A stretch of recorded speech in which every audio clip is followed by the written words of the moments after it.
Hello guys, welcome back to our YouTube channel pocket library. So हमारा last topic था utility analysis.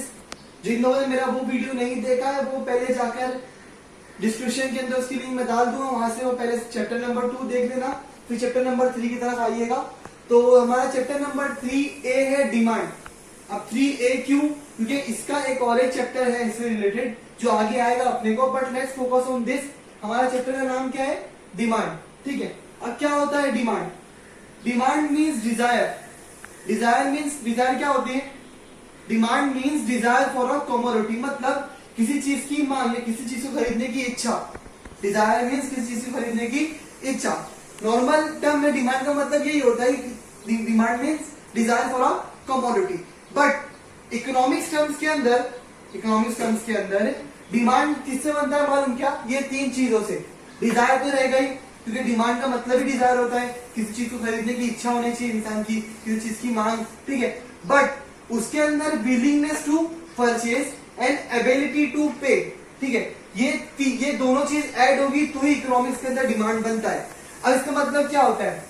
Dzire plus willingness to purchase, मतलब desire होना चाहिए मेरे को वो कमोडिटी खरीदना है। ठीक है, उसके बाद में मेरे पास विलिंगनेस टू परचेज, मैं वो खरीदने के लिए रेडी भी होना चाहिए। ठीक है, वो खरीदने के लिए मैं रेडी भी होना चाहिए मार्केट में जाकर, उसको मैं क्या बोलूंगा? Willingness to purchase. उसके बाद में एबिलिटी टू पे, मेरी खरीदने की औकात भी होनी चाहिए, मेरे जेब में खरीदने के लिए क्या होना चाहिए? पैसे भी होना चाहिए। अपन उसको क्या बोलेंगे? एबिलिटी टू पे। फॉर एग्जाम्पल एक अंधा आदमी है, ठीक है, एक अंधा आदमी है, उसका डिजायर है उसको टेलीविजन खरीदना है। ठीक है, उसके बाद पैसे भी है, वो पैसे भी है कि वो जाके उसके बाद वो इतना अमीर है, इतना पैसे है उसके पास, में जाके वो अफोर्ड कर सकता है टीवी। बट वो क्यों देगा, क्यों खरीदना चाहेगा जबकि वो अंधा है? क्यों वो इच्छा करेगा टेलीविजन की? क्योंकि वो अंधा है। क्यों अंधा ही खरीदना चाहेगा उसको? तो उसको क्या बोलते हैं? Willingness to purchase. तो मतलब इन शॉर्ट ये तीनों चीज होना जरूरी है तो ही जाके हमारा डिमांड बनेगा। ठीक है, ये था हमारा डिमांड का meaning. In short demand is equal to desire plus willingness to purchase plus ability to pay. ये तीनों चीज होगी तो ही डिमांड बनेगा इकोनॉमिक्स टर्म्स के अंदर। ठीक है, डिमांड डिजायर मतलब इच्छा होनी चाहिए कोई कमोडिटी खरीदने की, विलिंगनेस टू परचेज मैं रेडी होना चाहिए वो जाके खरीदने के लिए मार्केट से, और थर्ड है एबिलिटी टू पे, मतलब मेरी खरीदने की औकात होनी चाहिए। हम उसको क्या बोलते हैं? डिमांड बोलते हैं। ठीक है, अगला है हमारा demand schedule. Let's focus here कि डिमांड शेड्यूल क्या बोलता है, क्या बोल रहा है demand schedule? It's explain functional relationship between price and quantity demanded. Demand schedule मतलब क्या करेगा मालूम क्या?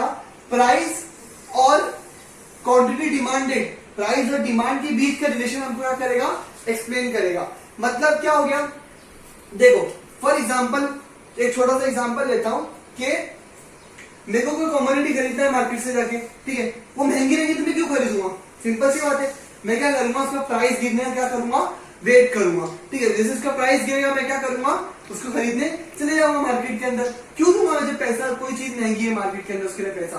ठीक है, मतलब मेरा बोलने का मतलब क्या है कि जब कोई भी कमोडिटी का मार्केट में प्राइस ज्यादा रहता है ना, तो उसकी लोग क्या करते हैं? क्वांटिटी क्या करते हैं? अगर उसका प्राइस ज्यादा है तो उसकी क्वांटिटी क्या करते हैं लोग? कम डिमांड करते हैं, मतलब उसकी डिमांड क्या हो जाती है? कम हो जाती है। मतलब when price increases quantity demanded by the consumer always decrease, and when the price decrease quantity हमेशा क्या जाएगी? ऊपर जाएगी, वाइस वर्सा।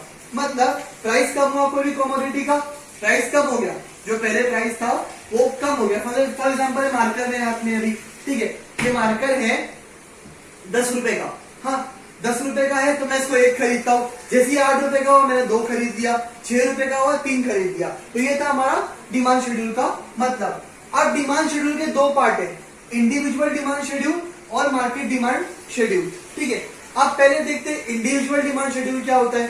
ठीक है, तो इंडिविजुअल डिमांड शेड्यूल तब पिक्चर में आएगा जब हम कोई सिंगल कंज्यूमर की डिमांड कैलकुलेट करेंगे। ठीक है, मतलब जब कोई सिंगल बंदा डिमांड करेगा कोई कमोडिटी, हम उसको बोलेंगे इंडिविजुअल डिमांड शेड्यूल। अब देखते हैं इसमें प्राइस और डिमांड का क्या क्या कॉम्बिनेशन बनता है। ठीक है, देखिए मैं एक बंदा है consumer XYZ, individual demand schedule पर एक कंज्यूमर को लेंगे अपन, कंज्यूमर ए है।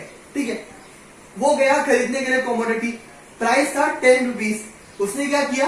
1 यूनिट खरीदा। ठीक है। फिर प्राइस 8 रुपए हुआ, उसने क्या किया, 2 यूनिट खरीदा। प्राइस 6 रुपए हुआ, 3 खरीद दिया। 4 हुआ, 5 खरीद दिया। मतलब क्या हो रहा है, देख रहे हो आप कि जैसे जैसे प्राइस गिर रहा है क्वांटिटी डिमांडेड क्या हो रही है, ऊपर जा रही है। तो वही होने वाला है कि प्राइस गिरेगा तो क्वांटिटी क्या होगी, अपने आप ऊपर जाएगी। क्वांटिटी डिमांडेड हमेशा ऊपर जाएगी। वैसे बात है हम मार्केट डिमांड शेड्यूल के ऊपर, तो जैसे कि आप इंडिविजुअल डिमांड शेड्यूल में अपन सिंगल कंज्यूमर की बात कर रहे थे, अब मार्केट डिमांड शेड्यूल में हम बहुत सारे कंज्यूमर्स की बात करेंगे। जैसे एग्जांपल मैंने यहाँ पर लिया हूं कि 3 कंज्यूमर है, ए, बी और सी। तो क्या होगा, प्राइस वही सेम रखेंगे। 10 रुपीज प्राइस था तो कंज्यूमर ए 1 यूनिट डिमांड करता था, कंज्यूमर बी 2 किया, कंज्यूमर सी ने 3 किया। टोटल क्वांटिटी कितनी हो गई इन लोग की, 6 हो गई मिला के। हाँ, जैसे ही प्राइस 8 हुआ, इसने भी अपनी डिमांड बढ़ाकर क्या किया, 2 कर दिया, इसने भी 4 कर दिया, और इसने, सॉरी फॉर दिस, इसने क्या किया, 5 कर दिया। तो यहाँ पर क्या हो जाएगी, क्वांटिटी डिमांडेड 11 हो जाएगी। मतलब क्या हुआ, जैसे प्राइस डाउन हुआ, इन लोग सबने अपनी डिमांड क्या कर दिए, बढ़ा दिए। उसी तरीके से नीचे भी हम जाएंगे तो वही होने वाला है, ठीक है। पहले जैसे प्राइस 6 हुआ, इसने 5 कर दिया, अपनी क्वांटिटी डिमांडेड बढ़ा दिया। प्राइस कम हुआ तो इसने क्या किया, 4 से 6 कर दिया, और इसने भी क्या कर दिया, वापस इसने भी क्या कर दिया, 6 कर दिया। तो अब ये कितना हो जाएगा टोटल क्वांटिटी डिमांडेड, 17, ठीक है। मतलब मेरे बोलने का मतलब ये है यहाँ पर कि जैसे जैसे प्राइस गिर रहा है, कंज्यूमर्स अपनी डिमांड क्या कर रहे हैं, ये प्राइस गिर रहा है, कंज्यूमर अपनी डिमांड क्या कर रहे हैं, बढ़ा रहे हैं। मतलब या वो सिंगल कंज्यूमर हो, या वो पूरी मार्केट डिमांड की बात हो, जब जब प्राइस गिरेगा क्वांटिटी क्या होगी, अपने आप डिमांड क्या होगी, क्वांटिटी की हमेशा बढ़ते जाएगी, ठीक है। तो ये था हमारा मीनिंग ऑफ डिमांड शेड्यूल, और 2 टाइप्स ऑफ डिमांड शेड्यूल, जैसे इंडिविजुअल डिमांड और मार्केट डिमांड। तो डिमांड के बारे में आप एक ही चीज याद रखोगे, डिमांड मतलब डिजायर फॉर अ कमोडिटी, किसी चीज को खरीदने, किसी चीज की मांग। उसके बाद में जब वो डिजायर विलिंगनेस टू परचेज और एबिलिटी टू पे के साथ मिल जाए तो हमारा इकोनॉमिक्स टर्म में क्या बन जाता है, डिमांड बन जाता है, ठीक है। विलिंगनेस टू परचेज मतलब क्या मैं वो खरीदने के लिए तैयार होना चाहिए, जाके खरीदने के लिए रेडी होना चाहिए। उसके बाद में एबिलिटी टू पे मतलब मेरी खरीदने की औकात होनी चाहिए। उसके बाद में मेरे पास जेब में पैसे होने चाहिए। उसके बाद में डिमांड शेड्यूल में आपको बताया किस तरीके से प्राइस और क्वांटिटी डिमांडेड का लेना देना है एक दूसरे से। उसके बाद में इंडिविजुअल डिमांड शेड्यूल में मैंने बताया कि कंज्यूमर जब सिंगल कंज्यूमर डिमांड करेगा हम उसको बोलेंगे इंडिविजुअल डिमांड शेड्यूल, जब बहुत से कंज्यूमर डिमांड करेंगे उसको हम क्या बोलेंगे, मार्केट डिमांड शेड्यूल। पर ये दोनों में एक चीज कॉमन है, जैसे जैसे प्राइस गिरेगा क्वांटिटी अपने आप क्या होगी, डिमांडेड अपने आप बढ़ते जाएगी। तो ये था अपना मीनिंग ऑफ और डिमांड शेड्यूल। सो अगला हमारा टॉपिक है टाइप्स ऑफ डिमांड। कितने टाइप्स की डिमांड होती है 5 टाइप की डिमांड। बट ये टाइप्स ऑफ डिमांड पे जाने से पहले जो हमने लास्ट टॉपिक पढ़ा ना, इंडिविजुअल डिमांड शेड्यूल और मार्केट डिमांड शेड्यूल, उसका कर्व कैसा होता है मालूम बच्चों, सिंपल याद रखो, उसका कर्व हमेशा क्या रहेगा, डाउनवर्ड स्लोपिंग रहेगा डिमांड कर्व। क्यों डाउनवर्ड स्लोपिंग रहेगा, बिकॉज जैसे क्योंकि क्या हो रहा है मालूम, जैसे जैसे प्राइस तुम्हारा बढ़ेगा ना, तुम्हारा प्राइस जैसे जैसे ऊपर जाएगा तुम्हारी क्वांटिटी डिमांडेड क्या होगी, अपने आप कम हो जाएगी। प्राइस बढ़ाओगे लोग क्या करेंगे, क्वांटिटी डिमांडेड तुम्हारी अपने आप कम कर देंगे। इसलिए तुम्हारा जो कर्व है वो क्या रहेगा, डिमांड कर्व हमेशा क्या रहेगा, तुम्हारा डाउनवर्ड स्लोपिंग रहेगा। प्राइस बढ़ाओगे क्वांटिटी डिमांडेड अपने आप क्या हो जाएगी, कम हो जाएगी, ठीक है। उसके बाद में अभी हमारा जो टॉपिक है उस पर आते हैं टाइप्स ऑफ डिमांड। हमारे टॉपिक के ऊपर आते हैं that is types of demand. पहला क्या है, डायरेक्ट डिमांड, ठीक है। डायरेक्ट डिमांड क्या होता है, when any wants directly satisfy the needs of the consumer या want of the consumer, it is known as direct demand। मतलब इन शॉर्ट सिंपल वे में अगर बोलेंगे तो डायरेक्ट डिमांड उसको बोलूंगा मैं जब कोई कमोडिटी डायरेक्टली मेरा वांट सेटिस्फाई कर दे। फॉर एग्जांपल क्लोथ्स, आप गए मार्केट में शॉप के ऊपर, आपने उस कपड़े खरीदा और डायरेक्टली क्या हुआ, आपकी वांट क्या हो गई, सेटिस्फाई हो गई। आप गए बनिया के पास, आपने शक्कर लिया, शुगर खरीदा, डायरेक्टली कंज्यूम कर लिया। तो जो कमोडिटी डायरेक्टली आपकी वांट सेटिस्फाई कर दे उसको हम क्या बोलते हैं, डायरेक्ट डिमांड, ठीक है। डायरेक्टली आपने कमोडिटी लाया और कंज्यूम कर लिया, आपकी वांट क्या हो गई, सेटिस्फाई हो गई, हम उसको क्या बोलेंगे, डायरेक्ट डिमांड। उसके बाद में अगला है इनडायरेक्ट डिमांड, इसको लोग डिराइव डिमांड भी बोलते हैं। क्यों डिराइव डिमांड, बिकॉज ये डिमांड किसी और डिमांड के अंदर से निकली हुई डिमांड होती है। फॉर एग्जाम्पल, सीधा एग्जाम्पल से शुरू करता हूं कि मेरे को कोई प्रोडक्ट बनाना है मेरी फैक्ट्री में, ठीक है। तो अब मैं खुद तो जाके फैक्ट्री में बनाऊंगा नहीं वो प्रोडक्ट को, खुद तो मैं जाके वो प्रोडक्ट को फैक्ट्री में बनाऊंगा नहीं, मेरे को उसको बनाने के लिए क्या लगेंगे, लेबर लगेंगे। तो क्या हुआ, मेरे को बनाना क्या था, फिनिश प्रोडक्ट, डिमांड क्या की थी, फिनिश प्रोडक्ट, पर उसके अंदर से और एक डिमांड मेरे लिए निकली, वो थी लेबर की डिमांड। फिनिश गुड्स की डिमांड के बाद में मेरे को और एक डिमांड निकली, वो थी लेबर की डिमांड, कि मुझे लेबर चाहिए। तो हम इसको क्या बोलते हैं, इनडायरेक्टली फिनिश गुड्स बनाने में लेबर का यूज होने वाला है, और लेबर मेरी क्या हो जाएगी, इनडायरेक्ट डिमांड हो जाएगी। मतलब इसलिए इसको हम क्या बोलते हैं, डायरेक्ट डिमांड नहीं बोलते हैं, बिकॉज ये फिनिश गुड्स की डिमांड में से निकली हुई एक डिमांड है जो लेबर के रूप में हमें दिख रही है। इसको हम क्या बोलते हैं, इनडायरेक्ट डिमांड। उसके बाद में रॉ मटेरियल भी एक अच्छा एग्जांपल हो सकता है इसका, कि मुझे फिनिश प्रोडक्ट बनाना है तो रॉ मटेरियल भी मेरी इनडायरेक्ट डिमांड में आ जाएगी। तो रॉ मटेरियल लूंगा, प्रोसेस करूंगा, तो ही जाके फिनिश गुड्स बनने वाला है, तो ये भी क्या हो जाएगी, मेरी रॉ मटेरियल इनडायरेक्ट डिमांड हो जाएगी। मतलब समझ रहे हो ना स्टूडेंट्स आप लोग, कि एक प्रोडक्ट को बनाने में जो दूसरी डिमांड इसमें से निकल रही है, दूसरी कमोडिटी की, हम उसको क्या बोलते हैं, इनडायरेक्ट डिमांड। ठीक है, उसके बाद अगला है हमारा कॉम्प्लीमेंट्री या जॉइंट डिमांड। अब इसको सिंपल तरीके से समझेगा कि जब एक से ज्यादा कमोडिटी, एक या दो कमोडिटी जब आपकी सिंगल बॉन्ड सेटिस्फाई करेगी, हम उसको क्या बोलेंगे, जॉइंट डिमांड बोलेंगे। ठीक है, हम उसको क्या बोलेंगे, जॉइंट डिमांड बोलेंगे। किस तरीके से जॉइंट डिमांड बोलेंगे, एग्जाम्पल ले लो वापस से, यहां पर क्या एग्जाम्पल लेंगे अपन वापस से, कि a demand for car and petrol, car और पेट्रोल मिलके, दोनों मिलके कॉम्प्लीमेंट्री होके, कार और petrol, just a minute,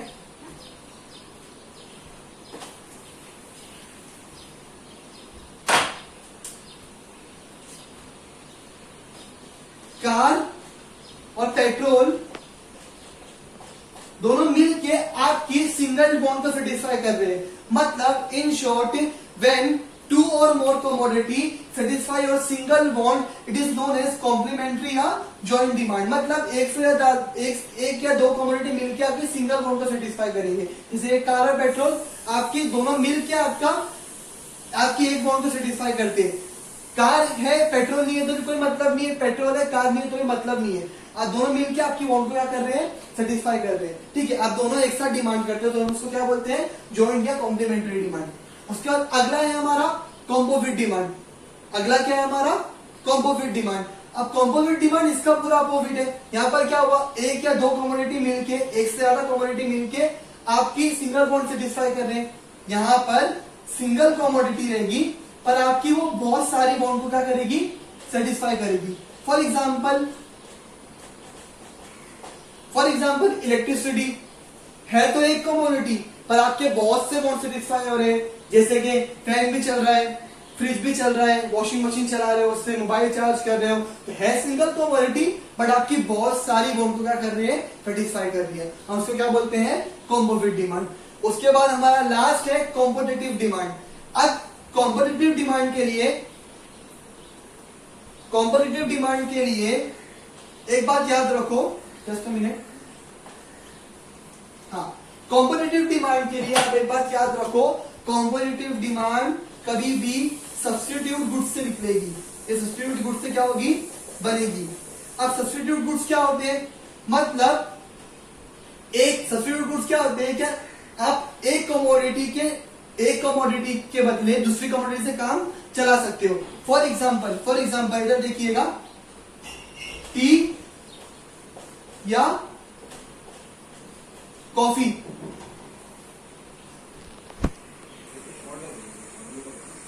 T या कॉफी, ठीक है, टी या कॉफी क्या है, सब्स्टिट्यूट गुड्स है। मतलब अगर मैं घर में मेरे पास चाय पत्ती नहीं है, कॉफी रखी है, तो मैं एक दिन क्या कर सकता हूँ, कॉफी से मेरा काम चला सकता हूँ, तो हम उसको क्या बोलते हैं, सब्स्टिट्यूट गुड्स। तो अब इसका कॉम्पिटिटिव डिमांड से क्या लेना देना मैं आपको वो समझाता हूं। देखिए, दो कमोडिटी है हमारे पास, टी और कॉफी, टी या कॉफी। अब क्या होगा कॉम्पिटिटिव डिमांड के अंदर, अगर मार्केट में टी का प्राइस बढ़ जाता है, ठीक है, तो ऑटोमेटिकली लोग क्या करेंगे, कॉफी पीना शुरू कर देंगे। सिंपल सी बात है, कॉफी का प्राइस क्या होगा, अपने आप, कॉफी का डिमांड क्या होगा, अपने आप बढ़ जाएगा। मतलब अगर सब्स्टिट्यूट गुड्स में एक सब्स्टिट्यूट गुड्स का टी का अगर प्राइस बढ़ा दिया जाए मार्केट के अंदर, तो लोग क्या करेंगे, कॉफी ज्यादा डिमांड करना शुरू कर देंगे।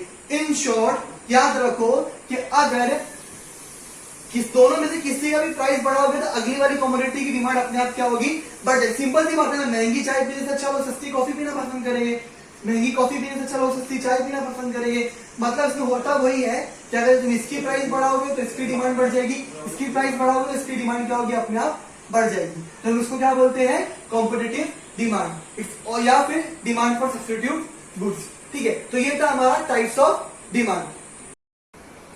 सो हमारा आज का अगला और इस वीडियो का लास्ट टॉपिक है डिटर्मिनेंट्स ऑफ डिमांड। अब क्या होते हैं determinants of demand? Determinants of demand मतलब ये वो डिटर्मिनेंट्स है, ये वो फैक्टर्स है जिससे डिमांड में फर्क पड़ता है, या बोलते हैं डिमांड में फ्लक्चुएशंस आते हैं। ठीक है, मतलब ये चीजों की वजह से डिमांड ऊपर या नीचे हो सकता है, हम उसको क्या बोलते हैं, डिटर्मिनेंट्स ऑफ डिमांड। ठीक है, तो पहला डिटर्मिनेंट क्या है डिमांड का, प्राइस। ठीक है, अब मैंने आपको बोला था डिमांड में हमको एक ही चीज पे फोकस करना है, वो है प्राइस। ठीक है, तो पहला ही हमारा डिटर्मिनेंट क्या है, प्राइस। ठीक है, अब प्राइस से किस तरह डिमांड पे फर्क पड़ेगा, मैंने आपको पहले ही बताया कि अगर कोई कमोडिटी का प्राइस बढ़ाओगे, ठीक है, उसका डिमांड क्या होगा, कम होगा। जैसे ही प्राइस कम करोगे डिमांड क्या होगा, अपने आप बढ़ जाएगा। ठीक है, तो इसका पहला क्या था हमारा, प्राइस। मतलब when you increase the price of the commodity, demand अपने आप क्या होगा, डिक्रीज हो जाएगा। ठीक है, वैसे ही when you decrease the price of the commodity, demand क्या होगा, अपने आप क्या जाएगा, ऊपर चले जाएगा। उसके बाद में हमारा अगला डिटर्मिनेंट है इनकम। अब इनकम बोले तो कौन सी इनकम, मनी इनकम। ठीक है, सिंपल सी बात है, मेरे जेब में खरीदने के लिए पैसे ही नहीं है, मैं उतना कमाता ही नहीं हूँ, तो मैं उस डिमांड क्या होगी, क्यों डिमांड करूंगा कमोडिटी, क्यों कमोडिटी खरीदने जाऊंगा बाजार के अंदर जब मेरे पास जेब में पैसे ही नहीं है। मतलब अगर लोगों की इनकम ज्यादा रहेगी तो उनकी डिमांड भी क्या रहेगी, ज्यादा रहेगी, और इनकम कम रहेगी तो क्या होगी, डिमांड भी क्या रहेगी, कम रहेगी। मतलब income of particular consumer always effect the demand. अगर उसकी इनकम ज्यादा है तो वो ज्यादा डिमांड करेगा, इनकम कम है तो डिमांड क्या करेगा, कम करेगा। ठीक है, उसके बाद में ये था हमारा इनकम। उसके बाद में, sorry for my writing but क्या करूं, बोर्ड छोटा है, थोड़ा सा एडजस्ट अपने को करना पड़ेगा। उसके बाद में अगला हमारा थर्ड क्या है, प्राइस ऑफ सब्स्टिट्यूट गुड्स। ठीक है, मैंने जो लास्ट पढ़े अपन ने टाइप्स ऑफ डिमांड में मैंने कोई एग्जांपल दिया था। सब्स्टिट्यूट गुड्स मतलब क्या होते हैं कि आप एक के बदले दूसरे से काम क्या कर सकते हो, चला सकते हो। तो सब्स्टिट्यूट गुड्स का क्या होगा, प्राइस ऑफ मतलब क्या होगा, इस पॉइंट का मतलब क्या हो गया कि एग्जांपल भी सुनो टी एंड कॉफी का, यहाँ पर भी वो एग्जांपल लो, सेम चीज है टी एंड कॉफी का, कि अगर आप लोग अगर बाजार में चाय की डिमांड, चाय पत्ती टी की डिमांड बढ़ जाती है, टी का प्राइस बढ़ जाता है, तो मैं क्या करूंगा, कॉफी डिमांड करूंगा। कॉफी का प्राइस बढ़ता तो क्या करूंगा, टी डिमांड करूंगा। मतलब दोनों में से जिसका प्राइस कम रहेगा मैं वो चीज ज्यादा डिमांड करूंगा। तो इसको क्या बोलते हैं, प्राइस ऑफ सब्स्टिट्यूट गुड्स। वही मतलब हुआ ना, कि मतलब चाय और कॉफी में जिसका प्राइस क्या था, ज्यादा था, मैंने उसको कम डिमांड किया। ठीक है, प्राइस ज्यादा था चाय का तो मैंने कॉफी डिमांड किया, कॉफी का प्राइस ज्यादा था तो मैंने क्या किया, चाय डिमांड किया। मतलब प्राइस ऑफ सब्स्टिट्यूट गुड्स, मतलब प्राइस भी क्या करता है, इन दोनों गुड्स का मैटर करता है डिमांड को लेके। उसके बाद में अगला है हमारा price of complementary goods. Complementary goods मैंने आपको पढ़ाया था थोड़े टाइम पहले के कार और पेट्रोल। अब क्या होता है, देखो क्या हुआ, मैं कार खरीदने वाला हूं तो मुझे मालूम पड़ा कि अब पेट्रोल के प्राइस क्या हो गए, बढ़ गए।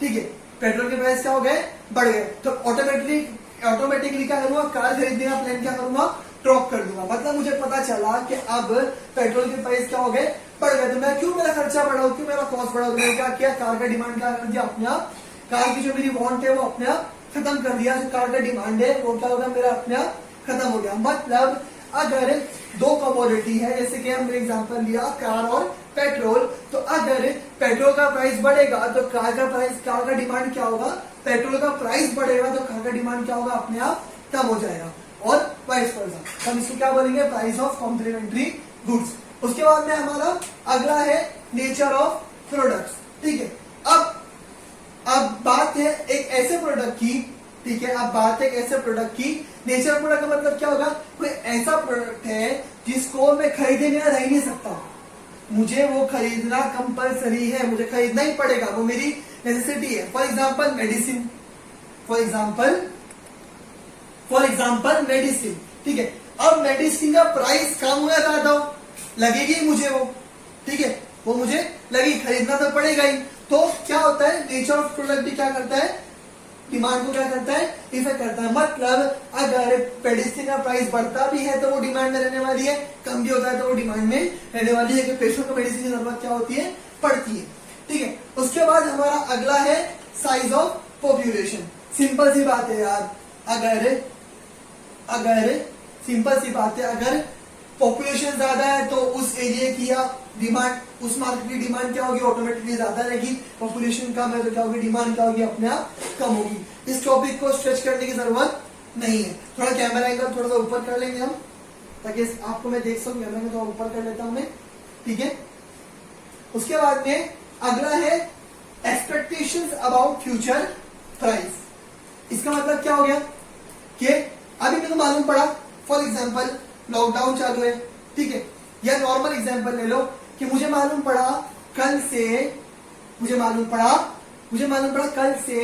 तरकारी और सब्जी के जो प्राइस है वो बढ़ने वाले, तो मैं क्या करूंगा, आज ही इसको क्या करूंगा, मैं आज ही क्या करूंगा, मैं स्टॉक कर लूंगा उसको, जो मुझे मालूम है उसके प्राइस क्या होने वाले, बढ़ने वाले, ठीक है। मतलब मैंने एक्सपेक्ट किया, मैंने प्रिडिक्ट किया कि क्या होने वाला है, मैंने प्रिडिक्ट किया कि कल से तरकारी सब्जी भाजी के प्राइस बढ़ने वाले, तो मैंने क्या किया, उसे आज ही क्या किया, स्टोर कर लिया, ठीक है। मतलब expectation about the future price, मैंने एक्सपेक्ट किया, मतलब अगर जब मैं कोई कमोडिटी के प्राइस एक्सपेक्ट करूंगा वो बढ़ने वाले हैं, मैं क्या करूंगा, उसको पहले ही खरीद दूंगा। इससे क्या होगी, डिमांड क्या होगी, कम या ज्यादा हो सकते हैं। ये क्या था हमारा expectation about future price. Point number 7 सभी क्या होती है, डिमांड कम ज्यादा होती है, ठीक है। उसके बाद अगला है एडवर्टाइजमेंट। ये तो हम अब देख ही रहे हैं, ये हम तो देख रहे, सोशल मीडिया का जमाना है, ठीक है, कि एडवर्टाइजिंग एक ऐसा फैक्टर है जो डिमांड को बहुत ज्यादा इन्फ्लुएंस करता है, ठीक है। फॉर एग्जाम्पल आपने एक नॉर्मल फोन, आपके दिमाग में एक फोन आया, ठीक है, आपने सोचा चला मुझे फोन लेना चाहिए, मेरा फोन पुराना हो गया, तो आपको कौन से फोन ज्यादा अट्रैक्ट करते हैं, जिसका जो आपने टीवी पर एड देखा है, जिसका कोई सेलिब्रिटी दे रहा हो, ठीक है। मतलब आपने देखा कि आपने इस फोन का एडवर्टाइजमेंट देखा, जो आपके दिमाग में एक फोन है, मैं ब्रांड्स तो मैं प्रमोट नहीं करूंगा, बट फॉर एग्जांपल ले लो रेडमी नोट, रेडमी अभी जो है वो मार्केट के अंदर, Xiaomi रेडमी वगैरह मार्केट के अंदर ज्यादा डिमांड के अंदर है। कैसे आपको मालूम पड़ता है, कैसे डिमांड बढ़ती है, आप उसका एडवर्टाइजमेंट देखते हो तो आपको डिजायर आता है ना फोन लेने के लिए, ठीक है। सो मतलब इन शॉर्ट, एग्जाम्पल को हटा दे तो इन शॉर्ट किसी प्रोडक्ट की एडवर्टाइजमेंट भी उसकी डिमांड को क्या करती है, कम या ज्यादा करती है। जितना ज्यादा एडवर्टाइज करोगे वो प्रोडक्ट उतना ज्यादा बिकेगा। रेडमी ने यही किया है, वीवो और ओप्पो भी यही कर रहे हैं। जगह जगह वीवो और ओप्पो के आप जगह जगह होर्डिंग्स देखोगे, इसलिए तो वैसे इसलिए ज्यादा है क्योंकि क्या कर रहे हैं, एडवर्टाइज कर रहे हैं, ठीक है। जितना ज्यादा प्रोडक्ट का एडवर्टाइज करोगे उतना ज्यादा उसका डिमांड क्या होगा, बढ़ेगा। उसके बाद ये भी हो गया हमारा। उसके बाद अगला है हमारा सेकेंड लास्ट टॉपिक है टेस्ट, हैबिट एंड फैशन।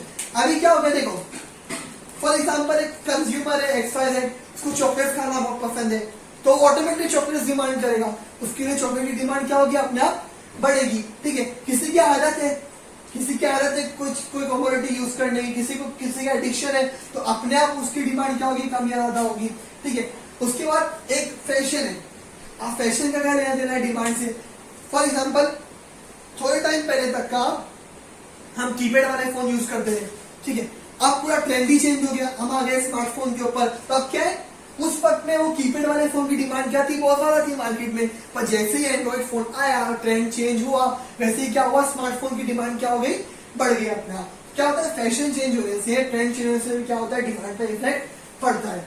उसके बाद आता है लेवल ऑफ टैक्सेशन। तो जो लेवल ऑफ टैक्सेशन है ना, ये लेवल ऑफ टैक्सेशन, ये पॉइंट नंबर 2 इनकम से बहुत ज्यादा रिलेट करता है। कैसे कि अगर गवर्नमेंट ज्यादा टैक्स चार्ज करना शुरू कर दे, टैक्स का स्लैब बढ़ा दे, ठीक है, टैक्स ज्यादा चार्ज करना शुरू कर दे, तो क्या होगा, इनकम कंज्यूमर की अपने आप कम हो जाएगी। तो इनकम कम होगी तो वो डिमांड भी क्या करेगा, कम करेगा। मतलब लेवल ऑफ टैक्सेशन से भी क्या होता है, डिमांड क्या होता है, फ्लक्चुएट होता है। टैक्स बढ़ाओगे, इनकम कम होगी, इनकम कम होगी तो कंज्यूमर के पास पैसे नहीं रहेंगे, तो वो अपने आप गुड्स क्या करेगा, कम डिमांड करेगा, ठीक है। उसके बाद एक छोटा सा पॉइंट बाकी है, वो आपको मैं समझा देता हूं। तो ये था हमारा आज का टॉपिक, आज का चैप्टर डिमांड। इसमें एक और एक टॉपिक है, वो है लॉ ऑफ डिमांड। जैसे कि मैंने शायद आपको पिछली वीडियो में बोला था, या अभी वापस बोल देता हूं कि मैं हर बार लॉ के लिए एक सेपरेट वीडियो बनाऊंगा, वही मैं चैप्टर में कंटिन्यू नहीं करने वाला हूं। इन शॉर्ट ये चैप्टर की और एक वीडियो में डालूंगा पार्ट 2, जिसमें रहेगा सिर्फ लॉ ऑफ डिमांड। अभी हमने क्या पढ़ा डिमांड को लेकर? अभी हमने फीचर्स पढ़ लिया है, ठीक है। अभी हमने फीचर्स पढ़ा, टाइप्स ऑफ डिमांड पढ़ा और डिटरमिनेंट्स ऑफ डिमांड हमने खत्म कर दिया। और हमारा अगला टॉपिक रहेगा लॉ ऑफ डिमांड, जो मैं आपको अगली वीडियो में डाल दूंगा। जब तक कि आप इस वीडियो को देखें, कुछ डाउट है तो कमेंट सेक्शन में मेरे को बताओ, ठीक है, ताकि मैं अगली वीडियो में वापस बोल रहा हूं, मैं अगली वीडियो में इसको क्लियर कर सकूं। जब तक के stay home, stay safe, thank you for watching.